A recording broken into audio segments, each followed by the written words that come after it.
дуруд бинандагони гиромӣ, барномаи дар мавзӯи рӯзро аз телевизиони Тоҷикистон манзури шумо мегардонем. ҳоло бо олимон ва омӯзгорон дар хусуси шинохти ваҳдат, нақши ваҳдат дар таҳкими истиқлолият ва рушди давлатдории миллӣ суҳбат мекунем. аз ҷумла дар суҳбати мо иштирок доранд Мағфират Хидрзода, доктори илмҳои фалсафа, профессор Хуҷамурод Сафарилизода, номзади илмҳои сиёсатшиносӣ, декани факултети фалсафаи Донишгоҳи Миллии Тоҷикистон ва Давлатшоҳ Маҳмудзода, омӯзгори Донишгоҳи давлатии омӯзгории Тоҷикистон ба номи Садриддин Айнӣ. хуш омадед ба студияи телевизиони Тоҷикистон. асосгузори сулҳу ваҳдати миллӣ, пешвои миллат, президенти ҷумҳурии Тоҷикистон муҳтарам Эмомалӣ Раҳмон дар аксарияти баромадҳои худ вақте дар хусуси ҳамбастагӣ, ваҳдат, оромӣ, амнияти ҷомеа сухан мекунанд, як таъбири бисёр хирадмандона, як андешаи бисёр пурҳикматро манзур мекунанд, ки мегӯянд ваҳдат ин қудрати миллат аст, қудрати давлат аст ва махсусан ҳамин андешаи баланд, ҳамин баҳои пешвои миллат, таъбири пешвои миллат дар шаби рӯзи кунунӣ, ки аз як ҷониб тамаддунҳо гуфтугӯ мекунанд, аз ҷониби дигар манфиатҳо бархӯрдоранд, моҳияти худро, ҳикмати худро дучанд мекушояд. бисёр хуб аст ки дар оғози суҳбат аз ҳамин нукта шурӯъ кунем. воқеан ҳам шумо дуруст қайд кардед, дар ҳақиқат ҳам ваҳдат қудрат аст ва қудрат будани ваҳдатро мо дар таҷрибаи амалии худ дар замони соҳиби истиқлолӣ дарк кардем, дидем, таҷриба кардем. воқеан ҳам имрӯз вақте ки дар бораи ваҳдат мо гап мезанем, яъне аз ҷанбаҳои гуногун ба вожаи мазкур муносибат мекунем, нигоҳ мекунем. масалан, пеш аз ҳама мо ваҳдатро ҳамчун як зуҳуроти ҷамъиятӣ арзёбӣ мекунем. яъне ваҳдат ҳамчун зуҳуроти ҷамъиятӣ ин вазъиятест ки дар он ҳамдигарфаҳмӣ, якдилӣ, ҳаммаромӣ, осоиштагӣ, субот ва амният таъмин аст. ва воқеан ҳам кадом ҷомеае ки барои ташкили чунин вазъият муваффақ мешавад, воқеан ҳам ӯ қудрати таъмини пойдории худ ва рушди иқтисодию иҷтимоии дигар ҷанбаҳои худаша дорад. аз ин нуқтаи назар воқеан ҳам ваҳдат ин қудрат аст. ишораи шумо дар бораи зарурати ваҳдат дар замони имрӯза, мо шумо медонем ки воқеан ҳам чун агар дар ҷомеа ягонагӣ бошад, якдилӣ бошад, ҳаммаромӣ бошад, ин як заминаи бисёр муҳим баҳри инкишофи қудрати миллӣ мегардад. яъне ба ҳам омадани кулли аъзои ҷомеа, тамоми қишрҳои иҷтимоие ки дар ҷомеа ҳастанд, новобаста ба мақсаду манфиатҳои худашон дар атрофи масалан як мақсади умумӣ муттаҳид шудан, ҳаммаром будан, ҳамгироиро пеша кардан, ин худ нишонаи ваҳдат аст ва ин омили бисёр муҳими таҳкимбахшандаи қудрат аст. аз ҳамин нуқтаи назарам мо ваҳдатро ҳамчун як зуҳуроти ҷамъиятӣ имрӯз метавонем ки арзёбӣ кунем. дар таҷрибаи давлатдории мо аз паҳлӯи дигар агар ба ҳамин масъала ҳамчун як ба ваҳдат ҳамчун як консепсия муносибат кунем, воқеан ваҳдат дар як консепсияи бисёр муҳим дар раванди давлатсозии мо маҳсуб меёбад. низоми арзишҳо, ба инобат гирифтани суннатҳо ва ҳамаи он амалҳое ки дар рафти таҳкими пояҳои давлатдорӣ, устуворгардонидани пояҳои давлатдорӣ, аз мушкилтарин ва ҳассостарин лаҳзаҳо баровардани давлат ва ба маҷрои устувори рушд равона кардани давлат, ин худ дар маҷмӯъ як консепсияе аст ки асоси онро маҳз ба ҳам омадан, созиш кардан, гузашт кардан, таҳаммулпазирии сиёсӣ ва дар ин заминаҳо ташаккул ёфтани як фарҳанги комилу нави сиёсӣ дар ҷомеаи мо мебошад. яъне имрӯз ин консепсияе ҳаст ки ба хират асос ёфтааст. ва ана ҳамин хиратгароӣ имрӯз яке аз принсипҳои муҳим дар мактаби давлатдории муҳтарам Эмомалӣ Раҳмон маҳсуб меёбад. аз ин нуқтаи назар масалан вақте ки мо таҳлил мекунем, воқеан ваҳдат як консепсияи бисёр муҳим дар раванди давлатсозии мо маҳсуб меёбад. пешвои миллат ҳамин вақте ки суҳбат мекунанд дар аснои суханрониҳояшон ваҳдатро бузургтарин дастоварди даврони соҳибистиқлолӣ медонанд ва мегӯянд ки миллатро аз парокандагӣ, давлатро аз вартаи нобудӣ наҷот дод. Ва имрӯз ҳам мактаби ваҳдатофаринии пешвои миллат муҳтарам Эмомалӣ Раҳмонро аз ҷониби ниҳодҳои муайян, муассисаҳои муайяни байналмилалӣ ва кишварҳои муайян мавриди омӯзиш қарор медиҳанд. вақте ки дар ин хусус суҳбат мекунем, пешорӯи мо масъалаи нақши шахсият дар пойдорӣ ё ин ки дар ба вуҷуд овардани ваҳдат ва пойдорӣ ва мондагор будани ваҳдат ба миён меояд. хуб дар ин хусус чӣ суҳбат кардан мумкин аст ки нақши шахсият дар таҳкими ваҳдат ва побарҷо мондани он барои солҳои тӯлонӣ чӣ гуна аст? мавҷудияти зиддияту ихтилофҳо як раванди маъмулӣ барои кулли ҷомеаҳо аст. лекин дар ин ҷо масъалаи асосӣ масъалаи идоракунии дурусти ин зиддиятҳо ҳаст. ва вобаста чун мо дар бораи шахсият дар ташаккул ва таҳкими ваҳдат ҳамчун як раванди сиёсӣ, ҳамчун як зуҳуроти иҷтимоӣ мо арзу мекунем, воқеан ҳам нақши шахсият дар ин ҷо бениҳоят бузург аст. мо шумо хуб дар хотир дорем ана ҳамин раванди ваҳдатсозию ваҳдатофарие ки дар таҷрибаи давлатдории мо ҳаст, ки дар кадом шароит ва ки бо ҷуръати мардона бо хиради сиёсӣ қадами нахустинро дар роҳи сулҳ гузошт. ин як факт ё як далели инкорнашавандаи таърихӣ аст. фақат он сарварони ин корро мекунанд ки ба қудрати худ боварӣ доранд. зеро дар ҳамин илми низошиносӣ масалан як қонунияти қабулшуда ҳаст ки барои ба созиш расидан доим як иқдом ва доим як кӯшиш як талош як тараф зарур аст. ва ки ҳамин иқдома мекунад, ки ташаббус мекунад, ин бисёр муҳим аст. барои чӣ? барои оне ки ҷониби дигар метавонад ин ташаббусро баръакс фаҳмад. лекин таҷрибаи сулҳофарии тоҷикистон, рафтор ва худи ана ҳамин фазилати сарварии пешвои муаззами миллат бори дигар нишон дод ки сарвари сиёсӣ, нафаре ки воқеан ба қудрати худ боварӣ дорад, нафаре ки дорои ғурури баланди миллӣ мебошад, нафаре ки номуси баланди миллӣ дорад ва аз ягон монеа ва аз ягон мушкилот намеҳаросад ва собитқадамона қадам ба пеш мегузорад. ва ҳамин ҳам шуда ки қадам ба пеш гузоштанд, ҷониби дигарро мутмаин сохтанд ва имрӯз мо шукргузор аз он ҳастем ки аз ин санҷиши сахти бераҳмонаи таъриху тақдир сарбаландона маҳз бо роҳбарии пешвои муаззами миллат баромадем. тамоми буду набуди мо ҳастии тоҷикистон, ҳифзи истиқлолияти давлатӣ, пояҳои давлатдории миллӣ аз ваҳдати ҷомеаи тоҷик вобастау пайваста аст. дар тӯли таърих, дар таҷрибаи ҳамаи миллатҳо мо ин ҳолатҳоро дида мушоҳида карда метавонем.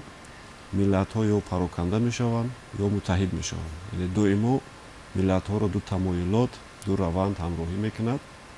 ва дар мисоли ҷомеаи мо ҳам ба солҳои 90 ин ҳолатро дидем. фарзандони фарзандае ки рисолати таърихии худро дарк намуданд. пеш аз ҳама онҳое ки ҳисси баланди миллӣ доштанд, худшиносии миллӣ доштанд, хотираи таърихӣ доштанд ва тавонистанд ки пеши рӯи ҳамин парокандашавиро гиранд ва дар саргаҳи ҳамин тамоилот, ҳамин ҷараёни сиёсӣ идеявӣ сарвари давлат асосгузори сулҳу ваҳдати миллӣ пешрои муаззами миллат истодааст. сарвари давлатро низ мо ҳамчун асосгузори сулҳу ваҳдат эътироф кардаем. тамоми дастовардҳое ки мо дорем дар солҳои истиқлолият аз ваҳдат вобастагии калон дорад. ҳатто суботу амнияту оромию сулҳе ки имрӯз дар кишвари мо ҳаст бо шарофати ваҳдати миллие ҳаст ки мо ба он шараф ёб шудем. тамоми дастовардҳое ки дигар ҳаст аз ҷумла аз ҳифзи истиқлолияти давлатӣ дар солҳои ҷанги шаҳрвандӣ, баъдан ба амал баровардани ислоҳоти соҳаҳои гуногун ва дигар корҳои созандагию ободоние ки дар кишвар сурат гирифтанд, ҳамагӣ бо шарофати ваҳдати миллӣ, сарҷамъӣ ва муттаҳидии миллат буд.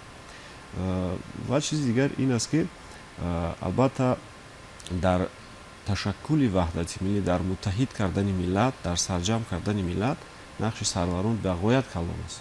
бағоят калон аст ва сарвар бояд як барномаи сиёсие дошта бошад ки миллатро аз як марҳилаи рушди шух ба марҳилаи дигар агар хулоса карда гирем миллатро барои расидан ба ормонҳои миллат ва ормонҳои миллӣ бурда расонад ва ҳамин гуна мақсад ва ҳамин гуна ғояҳоро пешвои муаззами миллат пешниҳод карданд ва барои сохтани як тоҷикистони воҳид як кишвари мутамаддин ҳамқадами замона гардонидани ҷомеаи тоҷикистон ва ба ҷомеаи байналмилалӣ пайвастану онро ҳамвазни кишварҳои дигар гардонидан ин ҳадафу мақсади сарвари давлат буд ки мо ба он чӣ шудем ноил гардем ва дур намеравем ҳамин ташаббусҳои байналмилалие ки тоҷикистонро тавассути он дар расаи байналмилалӣ шинохтанд муаррифии фарҳанги миллати тоҷик дар сатҳи созмонҳои байналмилалӣ ва дигар чорабиниҳои сатҳи байналмилалӣ ки дар пойтахти азизамон шаҳри душанбе бо ташаббуси сарвари давлат баргузор шудаанд ва дар оянда баргузор хоҳад шуд ин қадар барномаҳои бисёр мукаммале ки дар соҳаҳои гуногуни ҳаёти ҷамъиятӣ ҷорӣ гардиданд аз ҷумла ҳадафҳои стратегии давлату ҳукумат ва дигар консепсияҳо стратегияҳое ки амалӣ шуда истоданд ҳамагӣ бо шарофати барномаи мукаммали сарвари давлат буд ки на танҳо ваҳдатро ҳифз намуданд балки барои таҳким бахшидани пояҳои минбаъдаи он низ чикор кардан шароит муҳайё карданд аз ҳамин нуқтаи назар мо бо боварии комил гуфта метавонем ки ваҳдати миллӣ ояндаи дурахшони тоҷикистони азиз аст ва оянда бахусус дар шароите ки вазъи минтақа ва ҷаҳон то рафт шиддат ёфта истодааст бархурди тамаддунҳо бархурди манофеи абарқудратҳо рӯзторӯз шиддат гирифта истодааст ягона омил ягона воситае ки тоҷикистонро аз таҳдиду хатарҳо ҳифз карда метавонад ин ваҳдати миллӣ аст якдилӣ аст муттаҳидии ҷомеаи тоҷик аст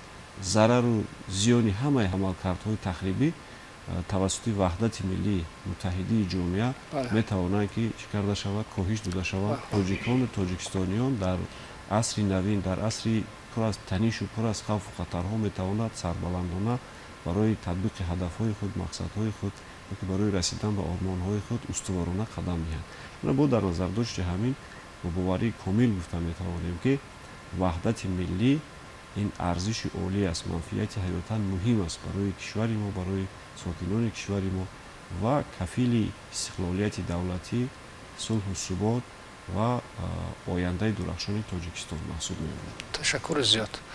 Вақте ки дар хусуси консепсияи ваҳдат офаринӣ суҳбат мекунем, ба вуҷуд овардани ваҳдат суҳбат мекунем ва мутаносибан нақши шахсиятро пеши назар меорем, масъалаи харизмаи роҳбарӣ пеши назар меояд ва пешвои миллат ҳамин рисолатро бар зимма гирифтанд ва ваҳдатро ба вуҷуд оварданд. Пешвои миллат доим таъкид мекунанд ки истиқлолият ва ваҳдат ду боли тавоное ҳастанд ки тоҷикистонро ба парвозҳои баланд ҳидоят мекунанд, раҳнамун месозанд. Дар ин хусус чӣ назар доред? Дар ба даст овардани истиқлолу ваҳдат халқи тоҷик корнамоӣ ва қаҳрамониҳои хеле зиёд нишон додааст. Ва вобаста ба ҳамин баъд бигӯям ки дуруст аст ки таърихан агар мо нигоҳ кунем мебинем ки тоҷикон табиатан мардуми сулҳудӯст ва ваҳдатгаро ҳастанд.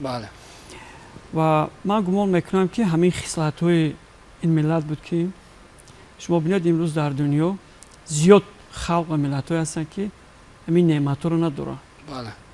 Кам халқ ва миллатҳое ҳастанд ки соҳиби чунин неъматҳои бузург ҳастанд ба монанди давлат, истиқлолият, ваҳдат, амният, рушд, субот ва халқи мо дар зумраи онҳо дохил мешавад. Ман гумон мекунам яке аз омилҳои аслиш ҳамин аст. Ва дуруст аст ки истиқлолият ва ваҳдат ду боли асосии ин миллату ин халқи мост. Соли 1991 истиқлолият ба даст овардем. Ин истиқлолият ниёз ба амният дошт. Ин истиқлолият ниёз ба иттиҳоду сарҷамъӣ буд. Зеро ки нерӯи миллати мо тарихан дар иттиҳоди мо будааст. Ва роҳбари давлати мо ҳам нуктаи дигаро бояд қайд кунам ки дар ҳамин як марҳилаи бисёр ҳассосу нозук як шахсияте лозим буд ки вай хусусиятҳои хоси ҳамин миллатро дарк карда тавонад. Роҳбари давлати мо муҳтарам Эмомалӣ Раҳмон ин хусусияту хислатҳои халқи моро хеле хуб ҳанӯз дар муҳити оилаи худ дарк карда буданд ва медонистанд. аввалин ҳарфи эшон сулҳ буд ва замони роҳбари давлати мо аз сулҳ ҳарф задан, он айём ҳеҷ кас ба ин ҳарфҳо ва амалишавии ин ҳарфҳо боварӣ надошт. ёдатон бошад онҷо дар иҷлосҳои хуҷанд гуфтанд ки ман ба шумо сулҳ меорам. ва албат азбас ки иродаи матин доштанд, ин ҳамин хислатҳо хусусиятҳои ин миллатро ки медонистанд ва дар асоси ҳамин ва бо дар назардошти хеладе ки доштанд амал карданд. Тарихан мо мебинем ки ҳамин чеҳраҳои тарихии мо, махсусан чеҳраҳои сиёсии тарихии мо ки дар дарозои тарих нақш доштанду мондагор шуданд, як сабаби мондагоришон ҳамин буд. худгузарӣ. Бале, худгузарӣ. ҳоло бибинед Куруши Кабир, Ардашери Бобакон, Исмоили Сомонӣ ва ғайра. ва дар тарихи навини мо ин ормонҳое ки Исмоили Сомонӣ Куруш дошт, мо дар амалу корномаи пешвои миллат ошкоро ба мушоҳида, ошкоро дидем ва мушоҳида кардем. муҷассам шуданд. Бале. ва Конфутсий, файласуфи чини қадим мегӯяд ки некон ба ҳукми виҷдон амалеро анҷом медиҳанд. Бадон ба хотири шӯҳрат ва моли дунё. ва ман фикр мекунам ки роҳбари давлати мо он замон ба хотири миллат, ба хотири ояндаи ҳамин ватан ва ба хотири сарсабзии халқи тоҷик аз худ гузашт карда ва ояндаи ин миллатро дар замони худ диданд. Боз ҳамин сухани бисёр ҳикматомӯзи Конфутсий аст. Мегӯяд ки яке аз хусусиятҳои қаҳрамонҳо ин аст ки 1000 соли баъдро дар замони худ мебинанд. роҳбари давлати мо 1000 соли баъди миллатро фикр кард, аз нангу аз номуси миллат фикр кард. ва ана ҳамин нишонаҳои чи аст? Нишонаҳои хират аст, нишонаҳои ҷасорат аст, аз худ гузаштанҳост ва ин ваҳдати мо ба истиқлолияти мо умри дубора бахшид. Оли устод Али Муҳаммад Муроди як сухани хуб дорад, мегӯяд дар набарди обу оташ об қотил мешавад, об бо оташ бисозад, нур ҳосил мешавад. ва дар зери шуои ин нур имрӯз мо давлати миллиморо тақвият бибахшидем. моҳияту мазмуни истиқлолият имрӯз ошкор шуд. яъне мо мазмуну моҳияту аҳамияту бузургии истиқлолиятро хуб дарк кардем ва фаҳмидем ки истиқлолият чи аст, ваҳдат чи аст.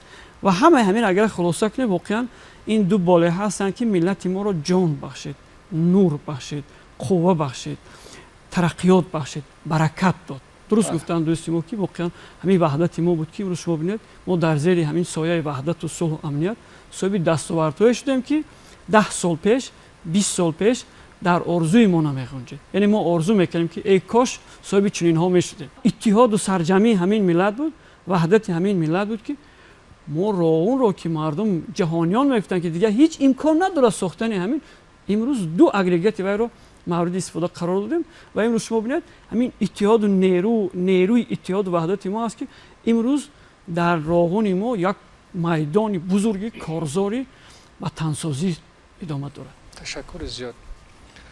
ваҳдат воқеан неъмати бебаҳо аст. мо аз ваҳдат нафас мекашем. хотирмон ҷамъ аст. хотири осуда дорем. ва бузургии ваҳдат ҳам дар ин аст ки аз домани ваҳдат дигар ҳадафҳо месабзанд. ҳамон гуна ки дар бораи ташаббусҳо суҳбат кардем, бароварда кардани ормонҳои миллӣ суҳбат кардем. ва пешвои миллат дар мулоқот бо аҳли илм ва маорифи кишвар аз нақши илм суҳбат карданд ва зиёиёнро дар равандҳои бисёр тезу тунди ҷаҳонишавӣ таъкид карданд ки фаъол бошанд. ҳамин дастовардҳоро дар шуъури наврасон, дар зеҳни наврасон ҷо кунанд, талқин шаванд ки онҳо муҳофизон, посторон, меросбарони арзандаи ҳамин тамаддуни бузург бошанд, ҳамин оромӣ бошанд. ваҳдат ҳамин хандаи беғаш як тифл аст, як тифли маъсум аст. хотири ҷамъи пир аст, як мусафед аст, як барнома аст. дуои ки модарон аст ваҳдат. бисёр хуб аст ки дар бораи нақши илм дар таҳкими ваҳдат, дар тақвияти ваҳдат суҳбат кунем ки илм яъне ваҳдати мо асоси илмӣ дошта бошад. чун имрӯз аз ҷониби кишварҳо ва созмонҳои муайян мавриди омӯзиш қарор дода мешавад. марҳамат. воқеан шумо дуруст қайд кардед. мумкин то имрӯз ҳанӯз паҳлӯҳои зиёде ҳастанд ки мумкин аз диди илмӣ пурра омӯхта ва асоснок карда нашудаанд.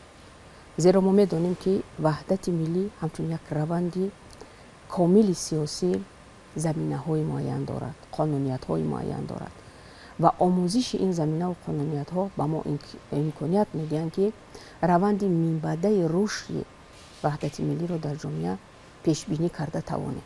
вазифаи илмам, вазифаи олимонам ман фикр мекунам ки имрӯз маҳз дар ҳамин аст. яъне мо медонем ки барои ташаккули ваҳдат пеш аз ҳама дар мо заминаҳои сиёсӣ, заминаҳои иҷтимоию фарҳангӣ ва заминаҳое ки бевосита ба тақвияти мавқеи шахс дар ҷомеа робита доштан мавҷуд буданд.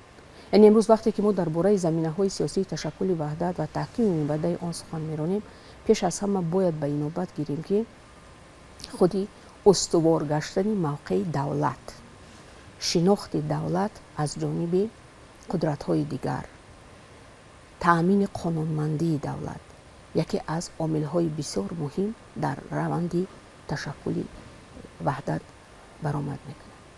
дигар чиз мо мегӯем дар бораи заминаҳои иҷтимоию фарҳангӣ, яъне чӣ ҳастанд ин заминаҳои иҷтимоӣ, кадом омилҳое буданд ки онҳо мусоидат карданд ба ташаккули ваҳдатгароӣ дар ҷомеаи мо. пеш аз ҳама ман фикр мекунам ки ин ана ҳамон бедор шудани инстинкти худнигаҳдории миллат дар шароити бисёр вазнини тарихӣ буд. яъне чун масъала вазъияти бениҳоят ҳассос буд ва масъалаи бақодории миллат дар ин ҷо баромада буд.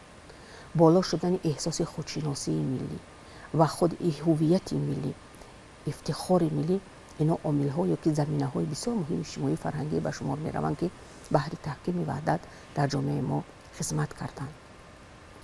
дигар чиз мо имрӯз воқеан тақвияти мавқеи шахсият, қавӣ гаштани эътимоди ҷомеа ба сарвари сиёсӣ дар раванди ваҳдатсозӣ, ин яке аз омилҳои бисёр муҳиме ҳаст ки барои ба муваффақият расидани ваҳдати мо мусоидати комил карданд. яъне ин се замина ки моро ба ваҳдат расониданд имрӯзам ҳамчун заминаҳои минбаъдаи таҳкими ваҳдат баромад мекунад. имрӯзам худшиносии миллӣ, имрӯзам сатҳи баланди ҳувияти миллӣ, имрӯзам ифтихори миллӣ яке аз омили бисёр муҳими таҳкимбахшандаи ваҳдат аст. ва аз ҳамин нуқтаи назарам таъкидҳои пешвои муаззами миллат дар масъалаи боло бурдани сатҳи худшиносии миллӣ, ҳувияти миллӣ, ино бесабаб нестанд, ино бисёр заруру саривақтӣ ҳастанд. ё ин ки мо вақте ки ба ҳамин раванди ваҳдатофарӣ аз нуқтаи назари қонуниятҳои муайян назар меафканем, мебинем ки масалан яке аз масъалаҳои асосие ки баҳри ба ваҳдат омадани ҷомеаи парокандашудаи мо мусоидат намуд, ин масъалаи таъмини таносуби муносибатҳои иҷтимоӣ дар масъалаи идоракунии ҳокимият ва иштирок дар раванди он буд. яъне мо медонем аз таҷрибаи ҳалли низоъҳо бисёр дидаем, хондаем, таҳлилҳо гузаронидаем, мебинем кам ҳолатҳое мешавад ки камназиранд чунин ҳолатҳое ки ҷонибе ки қудратҳо дар даст гирифтааст ва я боз тақсим кунад. қонунияти дуюме ки мо дар ин замина дорем, ин пеш аз ҳама таҳкими заминаи мафкуравии ваҳдати миллӣ тавассути ташаккули идеологияи сулҳ дар Тоҷикистон аст. яъне ки мо вақте ки ба ҳамун давра, ба ҳамун раванди ташаккули ваҳдат дар ҷомеа сухан меронем, воқеан ҳам як ғояи муттаҳидкунанда дар ҳамун шабу рӯз барои ҷомеаи мо бениҳоят муҳим буд. ғояи зарур буд ки ҳамаро сарҷам кунад, ғояи зарур буд ки манфиати ҳамаро ифода кунад. ана ҳамин гуна ғоя дар ҳамун шабу рӯз ана ҳамун идеяи пешниҳод намудаи пешвои муаззами миллат дар бораи сулҳ буд. он ки иброз карданд ки ман ба шумо сулҳ меорам, кори худро аз сулҳ сар мекунам, ин ҳамзамон як идеяи таъминкунандаи ҳамгироии иҷтимоӣ дар ҷомеа буд. аз ҳамин нуқтаи назарам масалан худи анами ташаккули ёфтани идеологияи сулҳ дар ҷомеа, яъне як шакли мафкурае ки кулли зеҳни ҷомеаро фаро гирифт, ҷомеаро барои ба ҳадаф расидан сафарбар намуд, роҳнамоӣ кард, сарҷам кард. ин ана ҳамин идеологияи сулҳ буд ки тавассути он заминаи мафкуравии ваҳдати миллӣ дар ҷомеаи Тоҷикистон устувор гашт. ва дар ин асоса мо имрӯз гуфта метавонем ки имрӯз ҳам масъалаи субот, масъалаи сулҳ, масъалаи таъмини осоиштагӣ дар ҷомеа яке аз вазифаҳои бисёр муҳиме ҳаст ки аз ҳар як шаҳрванд дар ин роҳ талош металабад. яъне мо имрӯз махсусан дар масъалаи таъмини манфиатҳои миллӣ вақте ки мо имрӯз ба яъне ташаккули як шакли комили ҷаҳонбинии илмӣ дар ҷомеа, пешгирӣ аз хурофот, пешгирӣ аз таассуб, пешгирӣ аз ифроду тунравиҳои тавассути илм имрӯз воқеан ҳам имконпазир аст. таъкиду ишораҳои пешвои муаззами миллат вобаста ба боло бурдани нақши илм дар ҷомеа, вобаста ба нақши зиёиён дар ҷомеа, вобаста ба дарки илмӣ воқеияти имрӯзаи ҷаҳон, ино таъкидҳое ҳастанд ки воқеан ҳам як хусусияти ояндабинона доранд. мо шумо медонем ки таҳдиду хатарҳое ки имрӯз рӯбарӯи давлатҳои миллӣ истодаанд, на танҳо давлати мо, умуман агар дар сари давлатдории миллӣ равад истодаанд, ин таҳдиду хатарҳо аз таҳдиду хатарҳои аввали солҳои 90 ки мо ба онҳо рӯбарӯ шуда будем камтар нестанд. аз ҳамин нуқтаи назар, аз ҳамон шаҷара ҳастанд. воқеан ҳам аз ҳамин нуқтаи назарам пайваста таъкид намудани пешвои муаззами миллат дар бораи оне ки масалан аз даст надодани бедорӣ, ҳушёрӣ, зиракии сиёсӣ, ино худ як таъкиде ҳастанд ки ҳар яки моро водор мекунанд то ин ки муносибати худамона ба ҳама ҳодисоту зуҳуроте ки мегузарад воқеъбинона ва аз рӯи ақл муайян кунем. ба хурофот, ба таассуб, ба ифрот дода нашавем ва ҳамаҷиҳата кӯшиш намоем ки пеши роҳи ҷаҳолату ифротро гирем ва дар ин роҳ аз ҳама аслиҳаи пуриқтидор воқеан ҳам барои мо ваҳдат аст. Илм аст, бале, илм аст, ваҳдат аст. ягонагии мо, ҳамраҳии мо, якдилии мо, ин пеш аз ҳама гӯем як омили муҳими таъминкунандаи бақои давлат ва рушди минбадаи кишвар маҳсуб меёбад. Ташаккури зиёд. вақте ки дар хусуси дипломатияи сулҳофарии пешвои миллат суҳбат мекунем ва изҳор доштед ки андешае лозим буд, ғояе лозим буд ки фарогир бошад, манфиати ҳамаро фаро бигирад бо ҳамон хусусиятҳои ҷаззобияти худ, бо хусусияти маҷзуб будани худ барои ҳама, яъне ҳама тарафро ба инобат гирифтан. дар бораи ба вуҷуд овардани ваҳдат суҳбат мекунем. Шахсият меҳвар қарор мегирад ва пайравӣ аз ин шахсият ки ояндаҳоро бо басирати баланд мебинанд, таҳлил мекунанд ва таррезӣ мекунанд нақшаҳо барномаҳоро, воқеан миллатро ба ормонҳо муяссар мекунад вақте ки пайравӣ аз ин шахсият мешавад. матлабро идома медиҳем. яки таносуб байни ваҳдат ва илм, гуфтугӯи ҳамин ду мафҳум дар чӣ зоҳир мешавад? ваҳдати миллӣ барои тоҷикистон ва тоҷикистониён манфиати ҳаётан муҳим аст ва вақте ваҳдатро ҳамчун манфиат ва бахусус манфиати ҳаётан муҳим муаррифӣ мекунем, эътироф мекунем, вай доимо ниёз ба ҳимоя ва пуштибонӣ дорад. бояд доимо ҳимоя карда шавад. манфиат доимо зери таҳдидҳову хатарҳо қарор мегирад. имрӯз масъалаи аз ҳама муҳиме ки дар атрофи ваҳдат сари он зиёд бояд мо фикр кунем, ин ҳифзу ҳимояи худи ваҳдате аст ки мо то ба имрӯз чикор кардаем, ташаккул додаем то ба он сатҳе ки зарур аст оварда расонидаем. чун мо мушоҳида мекунем солҳои охир ва хусус дар шароити имрӯза ба ваҳдати миллии мо аз ҳар ҷониб таҳдиду хатарҳо таъсиррасонӣ карда истоданд. насли калонсол солҳои душвори ҷанги шаҳрвандиро диданд. чӣ қадар харобиовар будани ҷангу низову бетартибиҳоро диданд ва дарк намуданд ки сулҳу ваҳдат чӣ қадар арзиш дорад ва то ба имрӯз ҳам инҳо ваҳдатро ҳамчун як арзиш, ҳамчун як чӣ гӯем шарти муҳими ҳаёти гӯем осоишта тасаввур карда метавонанд. мутаассифона он насле ки наврасону ҷавонон, насле ки баъди солҳои 2000 ба дунё омаданду ба воя расиданду ҳамон солҳои мушкили ҷанги шаҳрвандиро надидаанд, барои онҳо шояд вақте дар атрофи арзиши ваҳдат суҳбат мекунем то он сатҳи таъсирбахш набошад ки калонсолон тасаввур мекунанд. ин проблема бисёр проблемаи ҷиддӣ аст. яъне имрӯз мо бояд чикор кунем хеле корҳои зиёди мафкурасозӣ ва маърифатиеро дар атрофи шарҳу тавзеҳи ваҳдат дар байни наврасон ва ҷавонон ба роҳ монем ки онҳо то ин ки дарк кунанд ки ҳамин арзиш ба осонӣ ба даст наомадааст ва ҳамин бо мушкилиҳои зиёд то ҳамин сатҳ оварда расонида шудааст ва инро бояд чун гавҳараки чашм ҳифз кард, ҳимоя кард ва онҳо бояд дарк намоянд. ин оромӣ, ин сулҳу субот, ин шарту шароит, ин пешрафтҳо, ин ободкориҳо ба осонӣ ба даст наомадааст ва бо мушкилиҳои хеле зиёд, бо чӣ қадар азобу машаққатҳо ба даст омадаанд.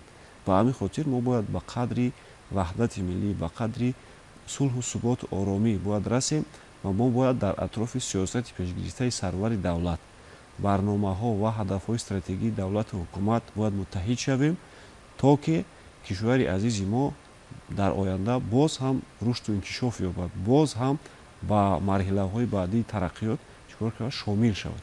ин омили дохилӣ буд ки иро ҳатман мо бояд ба инобат гирем. аз берун як қатор субъектҳои тахрибкоре ҳастанд ки барои пароканда кардани ҷомеа ё ин ки барои низо ангехтан, нифоқ андохтан, барои тухми кинаву адоватро дар байни мардум коштан кӯшишҳои зиёд карда истодаанд. вале имрӯз тавассути василаҳои иттилоотӣ, шабакаҳои иҷтимоии интернетӣ мо ҳамарӯза мушоҳида мекунем ки дар фазои иттилоотии кишвар, фазои диалогии кишвар чӣ қадар ҳуҷумҳо ба мафкура, ҳуҷумҳо ба афкори ҷамъиятӣ, ҳуҷумҳо ба мафкураи ҷавонон, зеҳну шӯри ҷавонон анҷом дода мешавад. ино тамоилотҳо ва равандҳое мебошанд ки аз омилҳои беруна вобастагӣ доранд. ҳамин маълимаи муҳтарамам ишора карданд, зиракӣ сиёсӣ, ҳушёрӣ сиёсӣ, бедории сиёсӣ, инро ҳам сарвари давлат доимо ишора мекунанд. зарураташ дар он аст ки мо бояд бедор шавем, мо бояд ҳушёр бошем, мо бояд акнун дӯстро аз душман фарқ кунем, мо бояд манфиатҳои миллии кишвари худамонро шиносем, мо бояд донем ки соҳибистиқлолӣ ин пеш аз ҳама масъулият аст. масъули тақдири ояндаи миллат худи мо ҳастем. ягон миллати дигар, ягон давлати дигар барои мо омада намесозад, обод намекунад, талаботи моро қонеъ намекунад. ҳамаи ҳамин қонеъ шудаи талаботи мо, таъмини шароити арзандаи ҳаёти сокинони кишвар, ино ҳамагӣ аз худи мо вобастагӣ дорад. ҳамин чиза бояд мо эътироф кунем. ин дигар як воқеияте аст ки бебаҳс аст. акнун масъалаи оне ки шумо гуфтед робитаи ваҳдат бо илм, ҷаҳонбинии илмии ҷавонон агар васеъ шавад ва мо агар дар кору фаъолият, кору пайкори худамон, дар зиндагии худамон ба хурофот нею ба илм такя кунем, аз дастовардҳои илмӣ сару кор гирем, истифода барем, ин якумаш ба фоидаи худи мо мешавад. дуюмаш ин ки ба фоидаи худи ҷомеа, ба фоидаи худи Тоҷикистон мешавад. тавассути баландбардоштани ҷаҳонбинии илмии қишрҳои гуногуни ҷомеа, бахусус ҷавонон ки дар кишвари мо қариб ки 70% аҳолиро ташкил мекунад, мо ҳамин осебпазирии ҷомеаро чикор мекунем, коҳиш медиҳем. худи илму дониш, бахусус ҷаҳонбинии илмӣ, ҷаҳонбинии васеъ имкон медиҳад ки фанду фиреберо ки худи ҳамун ифротгароҳо истифода мекунанд, яъне ҷавонон дарк кунанд. чӣ қадар ки инсон дар ҷаҳолат монд, бояд фиреб додан осон мешавад, нотавон мешавад. ва чӣ қадаре ки одам мутолиаи бисёр дошта бошад, ҷаҳонбинии васеъ дошта бошад ва доно бошад, ӯро фиреб дода намешавад. барои ҳамин вақти он фаро расидааст ки барои ҳифзи ваҳдат мо ба васеъ намудан, ташаккул додани ҷаҳонбинии илмии наврасони ҷавонон бояд таваҷҷӯҳи бештар диҳем.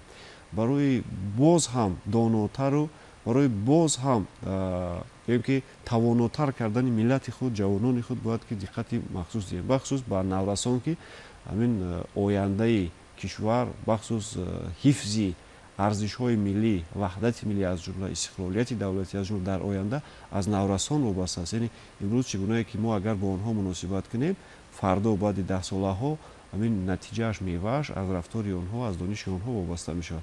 ва мо имрӯз бояд сарвари давлат ҳам доимо ишора мекунам ба масъалаи забономӯзӣ, мо бояд забонҳои хориҷиро омӯзем, бахусус ба омӯзиши забонҳои англисӣ ва ба омӯзиши забонҳои русӣ таваҷҷӯҳи хос зоҳир кунем. чаро ки мо тавассути ин забонҳо илми ҷаҳониро чикор мекунем, аз бар мекунем ва барои таъмини рушду инкишофи кишвари худамон истифода мекунем. Мо имрӯз забони хориҷиро на ба он хотир бояд омӯзем ки рафта дар ягон кишвари хориҷӣ кор кунем. Забони хориҷиро мо ба он хотир бояд омӯзем ки тавассути ин забонҳо илми ҷаҳониро ба дохили кишвар сарозер кунем. Дар кору фаъолияти худамон дар баробари истифодаи дастовардҳои илми ватанӣ инчунин дастовардҳои илми хориҷиро низ чикор кунем истифода барем. Зеро илм ватан надорад. Илмро дар як гӯшаи олам кашф мекунанд, як кашфиёт, як ихтироот мешавад. Инро тамоми инсоният ба таври баробар метавонад истифода кунад. Робитаи ваҳдат бо илм пеш аз ҳама дар ҳамин аст. Яъне ки мо чӣ қадаре ки аз илми ҷаҳонӣ бархурдор бошем, ҳамон қадар метавонем ки дар таҳкими ваҳдати миллӣ саҳми худро гузорем ва ҳамзамон тавассути рушди илми ватанӣ низ мо метавонем ки механизмҳо, принсипҳо ва роҳу усулҳои таҳкими ваҳдати миллии худро чикор кунем, таҳқиқ кунем, омӯзем, муайян кунем, ресурс яъне манбаъҳои заруриро барои таҳкими пояҳои он сафарбар намоем. яъне аз иродаи мо, аз рафтори мо, аз раъи мо сарнавишти худи мо муайян мешавад ва ин ҳамин масъала, ҳамин иродаи устувор, шинохти ваҳдат ҳамчун унсури меҳварӣ дар консепсияи тарбия бисёр нақши муайян мебозад. хуб, агар миллатро маҷмӯан ба як организми зинда ташбеҳ диҳем, ба як ҷисми комил ташбеҳ диҳем, ваҳдат ҷони ҳамин аст ки ба ҳаракат медорад онро.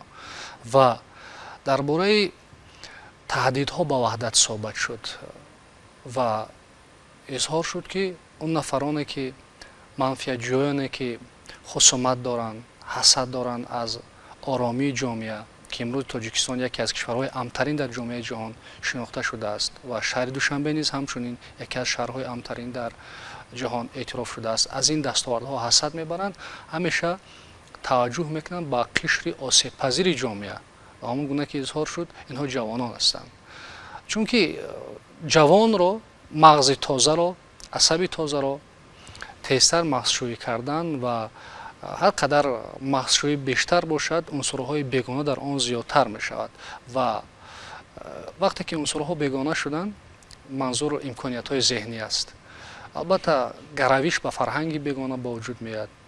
нашинохтани фарҳанги худ ки ҷузъи муҳими ҳастии миллат аст, ба он мебарад ки воқеан таҳдид ба ҳастии миллат, ба ваҳдати миллат бештар шавад. имрӯз ҷомеаи мо, зиёиёни мо, омӯзгорони мо барои ҳифзи ваҳдат, барои таҳкими ваҳдат, амният, сулҳ чӣ масъулият, чӣ рисолатро аз нигоҳи шумо бардӯш доранд ки дар сурати шинохти ҳамин масъулият, ҳамин рисолат, ҳамин ваҳдат тақвият меёбад, таҳким меёбад ва барои ояндаҳо Тоҷикистонро, роҳи Тоҷикистонро рӯшан мекунад, суфта мегардонад. дуруст аст ки вақте ки ҷаҳонбинӣ илмӣ, тафаккури илмӣ ташаккул меёбад, фарҳанги бегона, хурофот дар он андеша, дар он тафаккур, дар он тинату сиришт роҳ пайдо карда наметавонад. инҷа як масъалаи дигар пеш меояд ки ин хурофот аз куҷо сарчашма мегирад. боз меравем суроғи мактаб. зеро бинед Камолиддин Биноӣ мегӯяд пояи давлат набошад бе маориф устувор, давлати поянда хоҳӣ рӯй бар мактаб биёр. мактаби мо дар дарозои таърих, чун ман омӯзгори таърих ки ҳастам, рисолаташ ҳамин давлатсозӣ буд ва имрӯз ман фикр мекунам ки вобаста ба саволе ки шумо пеш гузоштед, муаллими мо бояд ки новобаста аз ихтисосаш андешаи баланди миллӣ бояд дошта бошад, дорои хислатҳое бошад ки он худшиносии миллӣ, ҳуввияти миллӣ, эҳсоси баланди ватандӯстӣ дошта бошад. вақте ки чунин бошад, аз паси мизи мактабҳои мо, махсусан муассисаҳои таҳсилоти миёнаи умумӣ, нафароне вориди донишгоҳҳо, вориди ҷомеа, вориди низоми сиёсии ҷамъиятӣ мешаванд ки онҳо анамин гуна як масъулияти баланди ватандориро болои шонаҳошон доранд.